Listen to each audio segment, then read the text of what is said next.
In your video about professional video gaming, you said that if someone's kid was destined for that life, their parents should still put them on the football team. With all of the research that has come out in recent years concerning CTE, concussions, etc., I'm wondering why you would still want to recommend the sport. Because little boys need concussions.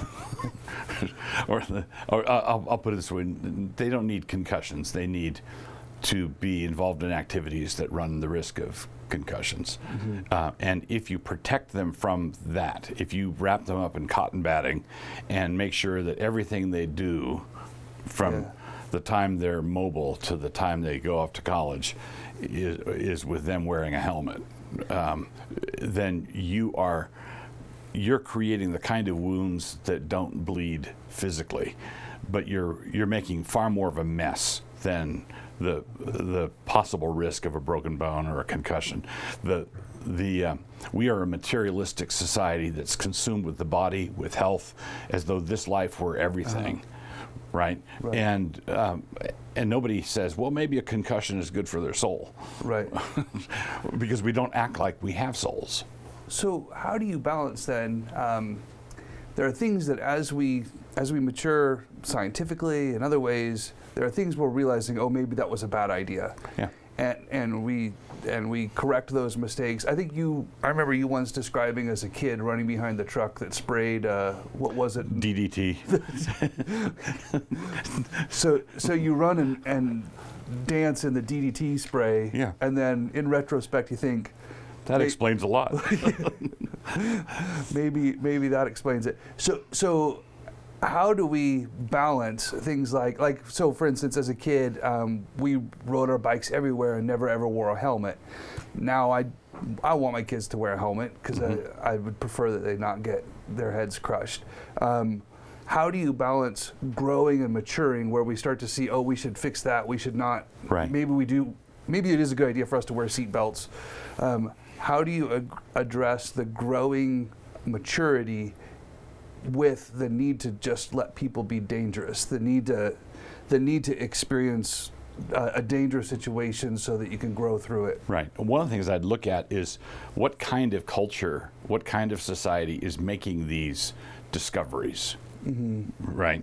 And I have no problem at all with reasonable parental prudence. If your kid was involved in a sport where every other kid was getting a concussion every 15 minutes, well, yeah, that's not a good risk. We should be prudential. But I would rather live in a society like the one I had as a kid, DDT trucks and all, than the one we're living in now.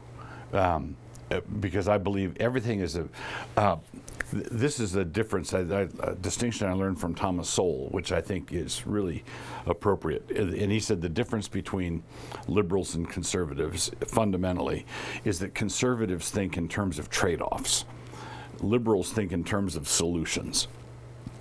So liberals see a problem, they want to solve the problem, and they don't think that the solution that they're offering might be causing problems. The conservative knows that everything you do, if you go this direction, you can't go that one. If you go left, you can't go right. If you implement this, you're going to have problems that come from that. So I want to know what the trade-offs are. And progressives just think, well, I saw a kid who fell off a bike and cracked his head open, and so everybody needs to wear a helmet. Well, okay. That might be a good solution, but it also might be something that creates many more problems than you are willing to recognize. Right.